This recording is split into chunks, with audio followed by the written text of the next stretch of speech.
Hey everyone, Dr. Troy Dukowitz here today, and I want to talk to you about something that I learned a long time ago. Great mentor and friend, Dr. Larry Markson, who said, it's all in your head.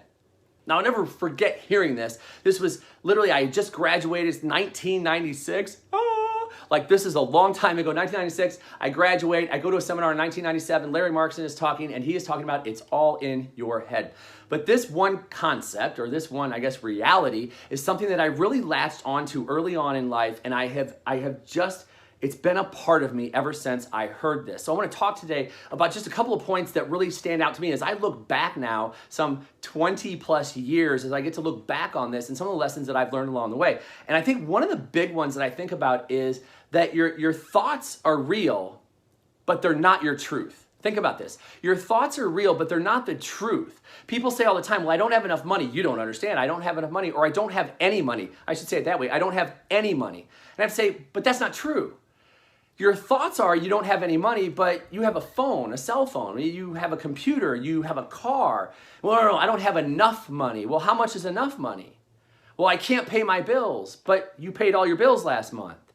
So we get caught in this place of our focus and our thoughts creating this reality story within our minds, but our thoughts are not necessarily the truth.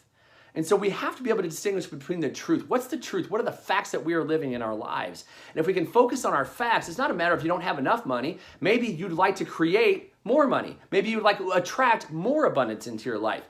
But what would more look like? And you can start to put your focus on that and maybe be grateful. Maybe be grateful for what you have right now, that you have a phone. Maybe be grateful that you have a computer. Maybe be grateful that you are paying your bills instead of acting like you don't have it. Put gratitude into the universe and you will get something back that will be even richer than what you could ever imagine. Number two I look at is what we think about, we bring about. And we've all heard this a million times, right? What you think about, you bring about. What you think about, you bring about. And so I'm going to go circa 1997 again.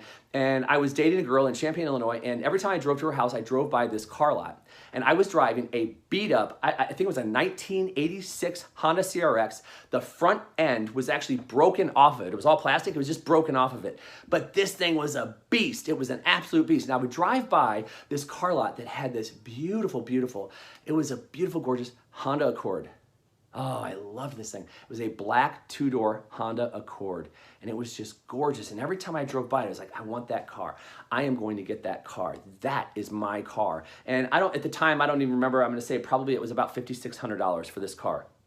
Now I'm an associate just out of school, and I am going to attract that car. I'm going to get that car. I'm going to prove that this whole law of the universe thing works. And what was funny is over the course of the next month, I would drive by this car lot, and they kept dropping the price of the car. Now some people might be like, dude, that's an alert for something's wrong. They can't sell the car. But for me, it was like, no, this is the way it's supposed to be. When it hits $5,200, I'm in.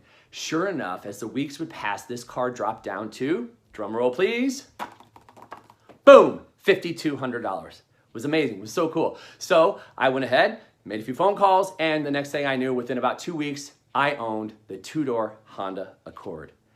And what was so great about that is that whole thing, what you think about, you bring about. I knew I wanted a new car. I wanted to drive something that wasn't falling apart. And all my friends, graduate from school, they're all going out buying new cars. I was like, I don't need a new car. Here's what I want. I want this car. It's nice, it's sporty, it's got everything that I want and that I'm looking for in a vehicle. That's the car that I want. And so what you think about, we bring about. What are you thinking about today? Like really think about that. When you think about where your life is today, what are you thinking about? What are you focusing on? What are you attracting into your life? Because where you are right now is what you're attracting. And this brings me to point number 3, is to have a thought audit. For you to take time today and just audit your thoughts. Go through the day and think about, what is it that I'm thinking about? What is it that I'm bringing about? I look at my circumstances today and where I'm at right now, and how did I attract this? Where you're at right now, you attracted. This moment right now is perfect because you attracted it. Whether you like it or not, you attracted it.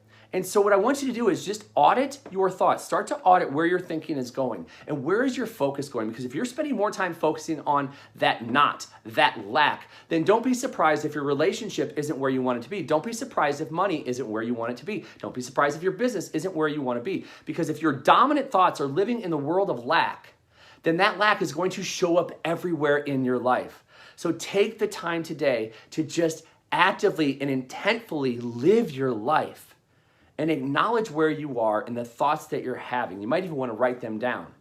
And I think if you do this after the course of the day, I know that if you do this after the course of the day, you're going to realize that maybe it's time to start changing some of your thoughts so you can truly change your reality.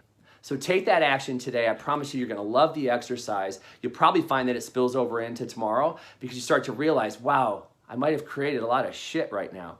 But also, don't forget, there's a lot of great.